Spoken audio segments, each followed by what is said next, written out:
All right, thank you for staying with Daybreak. This is where the action is, and that's where Sam Gituku is. That's at the Bomas of Kenya. He's joining us live there with his panelists. That is where 4,700 delegates are expected to be given, and Kenyans at large, the official BBI report launch. And we're getting into the details. Sam, it's good to see you again. What are the general sentiments of the people there?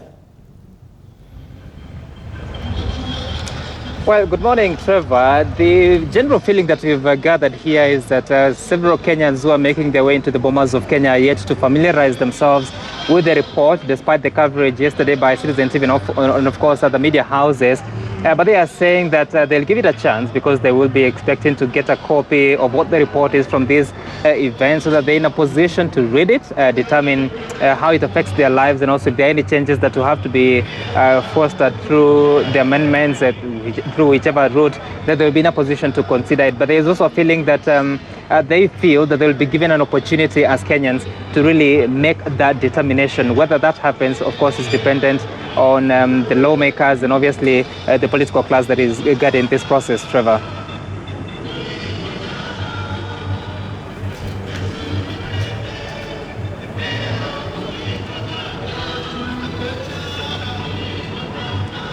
All right, Sam Gituku there, just about to get into the conversation with his panelists in that other region. They're supposed to get into that conversation on the BBI. There is several proposals that have been made. The return of the premier position is there, although he's elected by the president. And there's also the issue of the deputy president remains. The counties remain the same, 47. 290 constituencies are still just there. There's a proposal to have 5% of the whistleblowers money being given once the whistle blow on corruption issues. That also is happening there on the BBI proposal. There's been a lot of reactions regarding that as well. And also one of the other things that's coming up is that the counties will have some money allocated to the wards, which will then be controlled by the MCAs there. And like Sam, who's in the Bomas of Kenya, saying earlier on that most of the Kenyans have yet to interact with that report, and that's all right because it's being officially launched at the Bomas of Kenya. But now let's find out what the leaders there are saying. Sam, I see you have some panelists there and some leaders. Maybe we should get their sentiments in regards to the BBI as well. They must have read it earlier on as opposed to the Mwanainchi.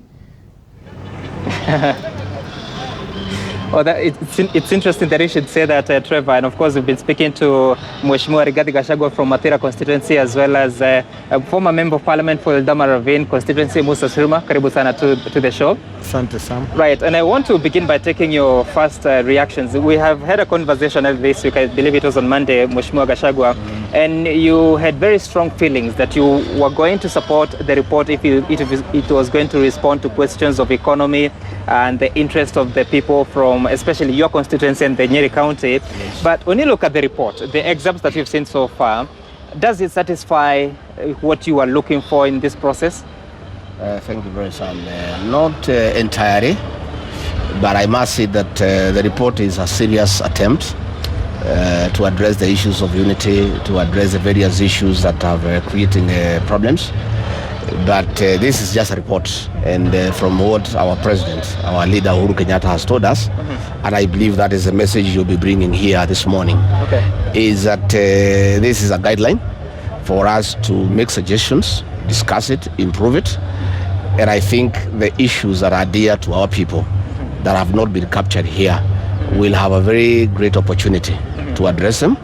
And if this initiative is going to open up the constitution, then we'll have gotten a very good window to bring the issues that are concerned to our people. You remember I told you that as this BBI have many people who have constitutional issues, there are those who have political issues, but from our region, our issues are economic.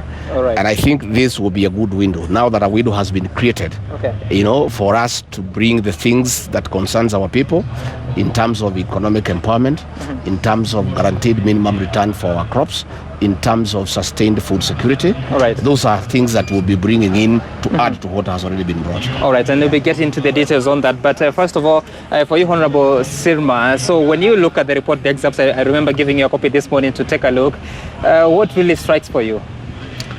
First and foremost, for me, since the initial stage of the BBI, that is the handshake, I used to say that I supported it from the word go, not on the basis of the content it is going to produce, but on the peace it's going to bring to this country. Because no matter what you are in society without peace, it makes no reason to do anything. Because even that peasant farmer you want to help, without peace, there is nothing. Even for that looter who has looted our country, he will not have peace with that money. So he will not have a place to use the same money. So I am insisting the first word is bring cohesiveness and unity among Kenyans. That should be the key word on all this in the BBI.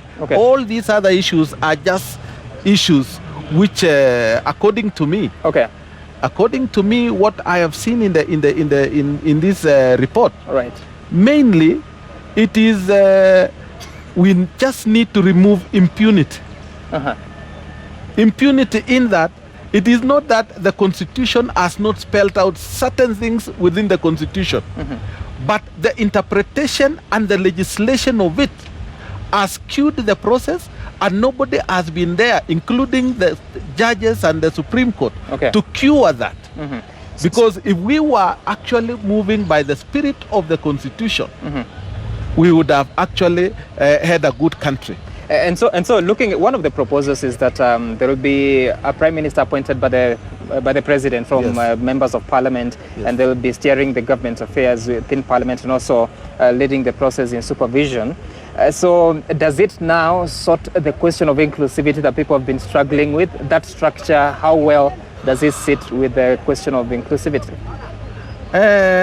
Just by creating this something to say in our community we have something, could be the word, the big word. But actually, the functions of that prime minister is what is going to determine whether it will be a functional prime minister or just a position created to satisfy the egos of other communities to say we are in government. So what we want actually is a prime minister with functions. A prime minister with functions. Yes. And for you, Mheshimiwa Gachagua, I know that one of the contestations has been that people felt that there was need to appoint ministers or cabinet secretaries from parliament. Now there is a proposal to do that, and also people who are picked from outside parliament, they become ex-officio members in the, I would believe, in National Assembly. But the proposal to have a prime minister and to lead the processes in government and have those ministers from parliament, does it cure the challenge that we have currently with CSs who are not politicians? Oh, undoubtedly, yes. There has been very, very serious concern that cabinet secretaries appointed from outside elected leadership are insensitive to the needs and the feelings of the people of Kenya, in the view that they have no idea what goes on.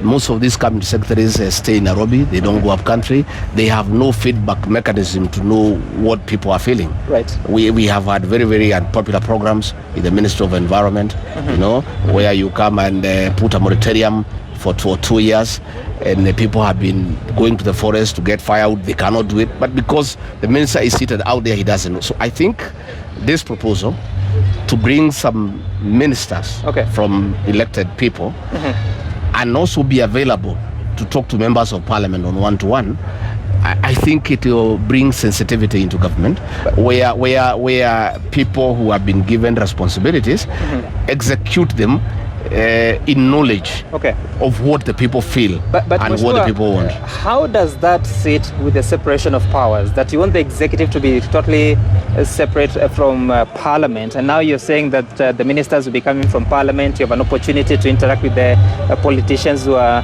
in parliament. Doesn't that jeopardize the principle of separation of I think this is just a proposal. That is now what will form the discussion. You know, there will be a lot of discussion in and outside parliament. What does that proposal do to separation of powers? How that hybrid system, does it enhance accountability and transparency, or does it inhibit?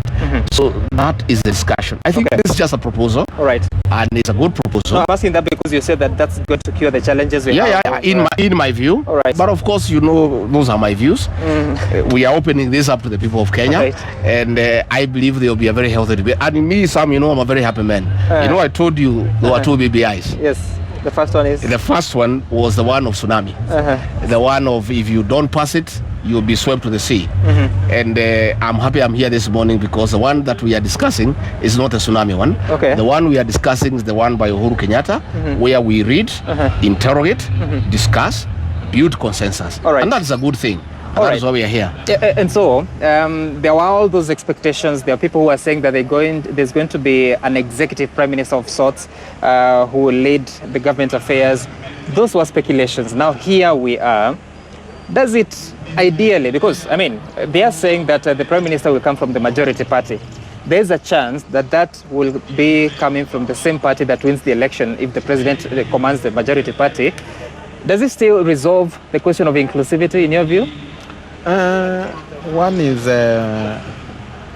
it goes with the numbers. You know, I remember in the last in the elections of 2007, ODM had the majority, but they didn't have the presidency. Right. And therefore, it wants to give. This should be something which wants to give a chance to the public to choose whomever they want without going through part. You know, there are people who actually could be closed out because of a ring within a certain region. And then at the end of it, they find themselves in parliament. Okay. Therefore, it doesn't mean exactly that the president and the prime minister may come from the same party if we go that route. But ideally, in real ideal situation, it is always going to be a parliamentary, that is a parliamentary majority, and the executive being the president. Okay. Of course, it comes that way. All right. But what I would add is, if we sober up this country is a country of a lot of potential. And the issue which I think you asked my friend Gachagua is about separation of powers. When you talk about separation of powers, you should know that the African governments mainly, we build on both the European standard and the African standard. Right. And therefore, a pure breed system may not work. Why are we interested in changing now why are we interested right now in changing the kind of constitution we have? We want to change because it has not served as well as a presidential system, because we cannot perfect it the way Americans have done it. Is 9 years, I mean, since 2013 that we've been trying the current constitution, is that enough time to propose some of the shifts that are contained in the BBI report? In my view, we still needed to give the new constitution, the 2020 constitution, time to mature. You know, we have not even implemented some of the agenda that was brought for that constitution. But be as it may, if these changes can make this country better, and I'm a little bit disappointed on the issue of electoral violence. Okay.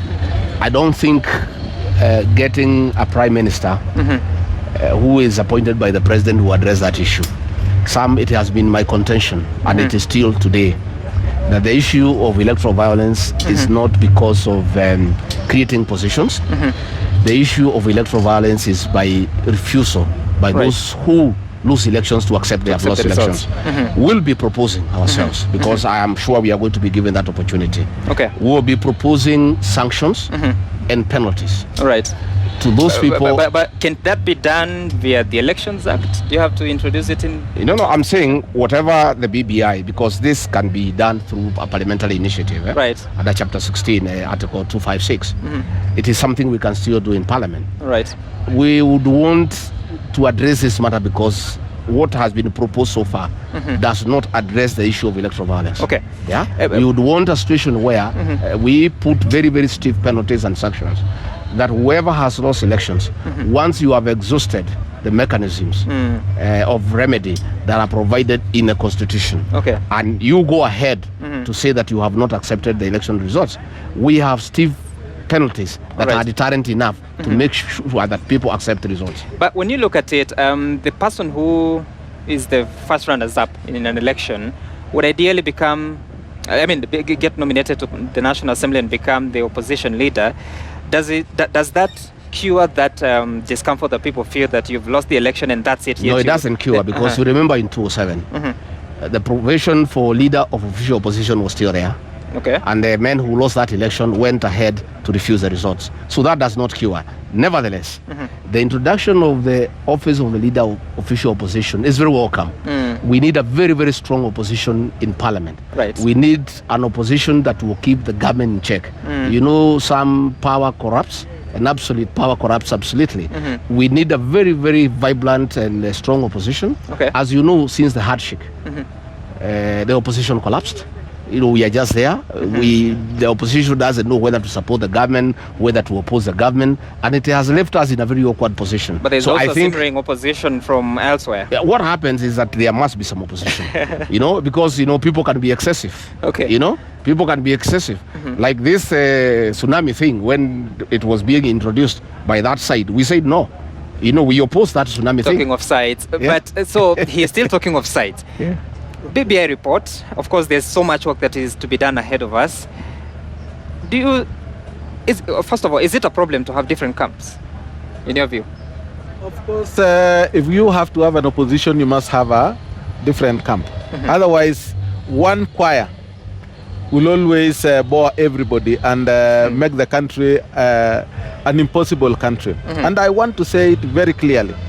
Let us not treat this country by Panadol. Give it the cure. And in fact, what we need to do is really sit down, and I will ask Parliament, when they look at this document, have a sober mind and an open mind. Let us forget the 2010 Constitution, where members, some were even bought to come into the chamber when there is supposed to be division. To vote on an item which is so contentious, they were walking out. And I said, during that time, and I want to put it very clearly, that I am the first person to have opposed the 2010 Constitution. Even the people who went to no, of course, they were clapping hands at that time, and finally, they became a no. And yet, when I saw that there was going to be an overwhelming majority of win, I decided to support a constitution which I didn't believe in. Whoa. Yes. Whoa, okay. So when you look at these proposals, how best do you achieve them? There are three ways to amend the constitution, including parliamentary and the popular initiative. How best do you go about it? We don't have money now to do a referendum. I want to really possibly ask our members of parliament to think about this and really give us a good document. Once they look at it, let them consult the public and let the public come out clearly without being intimidated, to come out and really voice their concerns. Because among the things which we had actually thought is BBI was going to talk about, I've not seen, on corruption. We had actually said it should even be a capital offense. If you do corruption, you know, even if you are not doing business with government, you can still do a corrupt means. So you need actually to make a change and say, corruption kills this country. Corruption makes everybody impoverished in this country. Corruption should be a capital offense. Corruption should be a capital offense, he says. But now, when you look at the document on how it's preparing to deal with corruption, there's also the proposal that a civil servant should never do business with government. First of all, tell me the wisdom around that, and also how do you then stop spouses of people in government from doing business with government? I think that is discriminative. Civil servants are Kenyans like any other, and some people are multitasked. Even yourself, you are a journalist here, but the other things you do outside your life, I think that will be very discriminative. I think people must be allowed to grow, you know. But I agree with my friend here, Honorable Sirma. that this country, I'm very happy that these proposals do not require amendment of the constitution through a referendum. Right. Because one, I agree with him, we cannot afford it. Number two, it would have messed up the president's legacy.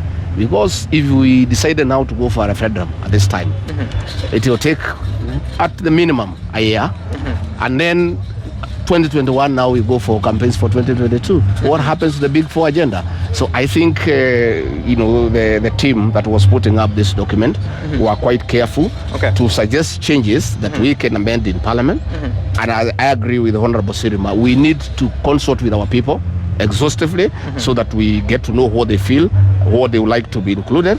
But I'm sure we shall be able to build consensus around these issues. Right. And the ones that we are going to suggest. And I repeat again, myself and the people where we come from, we want to come up about the guaranteed minimum return for our crops so that we have the government giving subsidies the way it is done in America, the way it is done in Europe, so that when you do your maize, you do your coffee, you do your tea, you know how much you are investing and you know what you are expecting. That is something we shall be trying to incorporate into these suggestions that have been given by the BBI team. In your estimation, because the political handshake between Odinga and Kenyatta was on the 9th of March 2018, actually tomorrow is 20th of November, and that means 2 years since President Kenyatta was sworn in for his second term. It's just less than 3 years before the next election. How urgent should we address this report and fix what needs to be fixed? Well, to start with, in my view, my honest very few, there is no urgency. In fact, the 10 billion we have spent on this exercise cannot be justified. These are things we would have sat in Parliament, a select committee of Parliament. In 6 months we do it. What they have done in 2 years cannot be justified for that amount, I must tell you, without any iota of hesitation. There is no urgency, because if the issue was to address electoral violence, these suggestions do not address it. The issues that are concerned to Kenyans, the issues of bread and butter, are the issues that are urgent. If those were here, there will be a lot of urgency, But if we are just creating a prime minister who is appointed by a president, it's the same team. In fact, there is nothing. There is no inclusivity, because if a president has won, and he gets his own prime minister from his team, what are you addressing? Let's listen to Musa Sirma, because I think you're speaking from both sides of the mouth. Thank you, Gachagua. I have a lot of respect for you. We've worked together, but I wish to differ on that in terms of time frame. The more we keep the BBI in the public, the more we just involve ourselves in politicking in this country without doing any other business. Can we sort out this matter and finish it? Because some of the things is including electoral laws. Right. I have never seen an electoral law which is done in advance so that the systems could be put in place. Electoral laws are done just 2 weeks before elections, to the detriment of the many people who are already in the campaign mode and are not able to read what has been decided in. Right. IEBC are not able even to actually capture what the laws are. Yes, what punishment, to put the tribunals, to put all these things. They are always... So in your view, how urgent should you fix this? Immediately. Yes. This should be done. Shouldn't be not more than 3 months, so that we close this noise. We have actually been involved in a very noise-making system in this country. All the noises, let Kenyans have peace at least for some time. So that we can do business. In fact, Sam, I agree. There is no problem if this matter is brought to Parliament. That's our business. That's what we do for a living. That's what we get paid for. We will dispense with it as quickly as possible. But you do so many other things. I'm saying we need to include the things that really touch the common man. That one we must put it in. The reason why I'm asking that question, because you're saying there's no urgency, but this is dependent on President Kenyatta and Raila Odinga, the former Prime Minister, and his term ends in 3 years. Don't you think this you need to fix it within 3 years so that that agenda is done and closed? No, I think it will be fixed. I think the President today will give the roadmap. There must be a mechanism. I'm sure he'll be able to explain to us the mechanism in which now we turn this report into some law. There must be some mechanism. Once the president gives the guidelines this morning or this afternoon, and this matter is sized off by Parliament. We have a very vibrant Parliament, and I think as soon as it is brought before us, we'll do the necessary engagement. But I'm saying the expectations that were given to the people of Kenya about the BBI, the tsunami, the fixing all the problems in this country. When I read this document, I don't see it. That's why I'm saying, not I'm saying it should be dealt with fast enough, but I'm saying the matters are not as urgent as they were made to sound at that particular time. All right. I want us to quickly focus on the conversation around the IEBC, and there's that proposal that there should be a new team to conduct the election of 2022, but also there's a suggestion that political parties and politicians are the ones who are going to determine who becomes the commissioner. Do you agree with that? I agree because one, what we need only is if they are going to appoint, they appoint sober people. Because at times we appoint people who are actually inclined to one direction in everything. So what we need is let political parties choose their referee, because whoever actually is going into the field must have confidence in the referee. Okay. If you don't believe in the referee, then always, even if you are scored a penalty, you will always agree, say that nimeonewa. You are rigged out. Yes. So we want a sober IEBC, an IEBC which can even at times not agree on issues. All right. Because there must be an issue which could come and through whipping and really negotiations within the IEBC, they would agree on even outrageous matters. Okay, all right. And Honorable Gachagua, as you conclude on this, for the past two commissions, the first commissions of the IEBC after it was renamed, they have been selected based on a competitive process. There are interviews by a selection panel, then after that they are vetted by Parliament and thereafter appointed. Now this appears to sort of being taken away. Aren't we risking to put in place people who are pro-politicians just because they've been picked by political parties? I think the politicians are the players. And the game is about the players, not even the fans. I think it is good to have the players have confidence in the team. And I agree we also need to put the team in place in good time, to give them time to settle down and create good mechanism as we prepare for the 2022 general elections. I think that is important. All right. Yeah. All right. Mheshimiwa Rigathi Gachagua from Mathira constituency and Musa Sirma, the former member of parliament for Eldama Ravine constituency. Thank you so much for making time for us. Of course, the coverage of the BBI report continues here at Bomas of Kenya. It's now 3 minutes past 9 o'clock. We'll be expecting, because the announcement is that the event should begin at 10 o'clock. We'll be expecting the leaders to make their way here, including President Uhuru Kenyatta, who will be leading the process. But also just to indicate that the leaders and those that you'd call the VIPs will be sitting inside the auditorium, and then the rest of the attendants, the participants, that is the public, the delegates that are coming from the different counties, will be sitting on some tents around my right-hand side. But Raquel Muga is there. She'll be taking us through what that is and giving us the expectations of the Kenyans who are attending this event. But for now, we take a short break. We return with more.